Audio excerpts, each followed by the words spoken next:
નમસ્કાર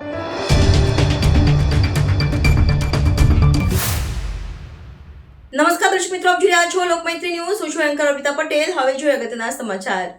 વડોદરાના વુડા સર્કલ પાસે ફરીથી રોડ ઉપર પટ્યો 10 ફૂટ ઊંડો ભૂવો. મુખ્ય માર્ગ હોવાથી વાહન ચાલકોને અગવડતા પડી રહી છે. નોંધનીય બાબત છે કે 10 મીટરના અંતરે જ આવેલા કોમ્પ્લેક્સ પાસે અગાઉ ડાયનાસોર જેટલો ભૂવો પડ્યો હતો, જેનું સમારકામ મોડેથી ચાલુ થયું હતું. વડોદરાના વુડા સર્કલ પાસે ફરીથી રોડ ઉપર પડ્યો 10 ફૂટ ઊંડો ભૂવો. મુખ્ય માર્ગ હોવાથી વાહન ચાલકોને અગવડતા પડી રહી છે. નોંધનીય બાબત છે કે 10 મીટરના અંતરે જ આવેલા કોમ્પ્લેક્સ પાસે અગાઉ ડાયનોસોર જેટલો ભૂવો પડ્યો હતો, જેનું સમર્થન કામ મોડેથી ચાલુ થયું હતું.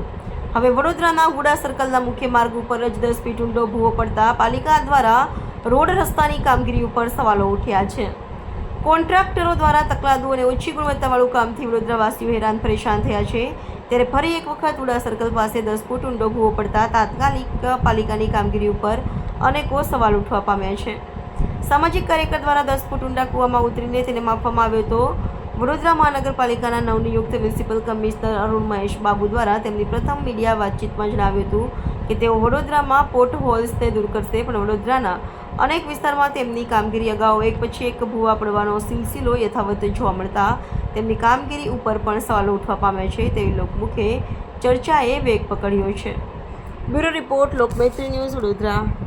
વારંવાર ભૂવા પડી રહ્યા છે, લોકોના વેરાના વડોદરા શહેરમાં જે કહેવાય છે કે કારેલીબાગ વિસ્તારની અંદર અવારનવાર ભ્રષ્ટાચારના ભૂવા પડતા હોય ત્યારે વડોદરા શહેરના નગરજનોએ જે કહેવાય છે કે હાલાકીનો સામનો કરવો પડે છે. હાલમાં જે કહેવાય છે કે વુડા સર્કલ પાસે ટૂંક સમય પહેલે જ્યારે એક ભૂવો પડ્યો હતો ત્યારે અમે તંત્રને જગાડવાનો એક પ્રયત્ન કર્યો હતો અને ત્યારબાદ મેયર, ચેરમેનને બધા જ દોડીને આવ્યા હતા અને ભૂવાને 67 થિયેટર જે કહેવાય છે કે 35 લાખના ખર્ચે ભૂવાનું જે કહેવાય છે કે પુરાણ કરવામાં આવ્યું. હાલમાં ફરીથી એક નવો ભૂવાનું નિર્માણ થયું છે એટલે ભર ઉનાળે ભૂવો પડવો આ વડોદરા શહેર માટે ખૂબ જ શરમજનક બાબત છે. ટૂંક સમય પહેલે જે કહેવાય છે કે વડોદરા શહેરના મ્યુનિસિપલ કમિશનર સાહેબ જે દિલીપ રાણા હતા તેઓએ આખા વડોદરા શહેરની અંદર કાણા કરીને ગયા છે અને હવે હાલમાં જે રાજાબાબુ આવ્યા છે રાજાબાબુ પર અમને એક વિશ્વાસ છે કે આ ભ્રષ્ટાચારના ભૂવા જે જગ્યા ઉપર પડે છે તેવા કોન્ટ્રાક્ટરોને બ્લેકલિસ્ટ કરે અને અધિકારીઓને સસ્પેન્ડ કરે અને આ જાડી ચામડીના મગરોની પાસે એક દાખલો બેસે એ રીતની કામગીરી કરે તેવી અમારી ખાસ માંગણી છે.